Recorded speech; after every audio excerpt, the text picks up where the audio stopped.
সৈয়দনা ইব্রাহিম ওনার ছেলে ইসমাইলরে দেখতে গেলেন। ওই দিন বাড়িতে সৈয়দনা ইসমাইল বাড়িতে নাই, বনে গিয়েছে শিকার করার জন্য।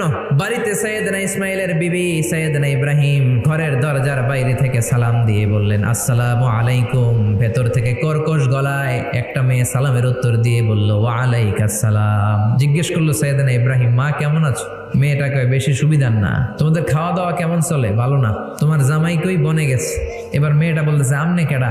সৈয়দনা ইব্রাহিম বলে, আমি কে চিনবা না? স্বামী যখন বন থেকে ফিরবে তোমার স্বামীর একটা সালাম দিবা, বলবা ঘরের দরজার চৌকাটটা যেন তোমার স্বামী পাল্টে দেয়। এই কথা বলে ইব্রাহিম চলে গেলেন। ইসমাইল আসার পরে বিবি বলতে আরম্ভ করছে, দুপুরবেলা একটা বুড়া আইছিল। বুড়া সৈয়দনা ইসমাইল বলে, কোন বুড়া আসছে? কি বলছে? বিবি বলে, আপনারে সালাম বলছে। ওয়ালাইকুমুস সালাম। আর কি বলেছে? আর বলছে ঘরের দরজার চৌকাট যেন আপনি পাল্টে ফেলেন। এই কথা বলার পরে সৈয়দনা ইসমাইল চিৎকার দিয়ে বলে, ও কি করলি তুই? নিজের কপাল পড়লি, নিজের কপালে নিজে কুড়াল মারলি।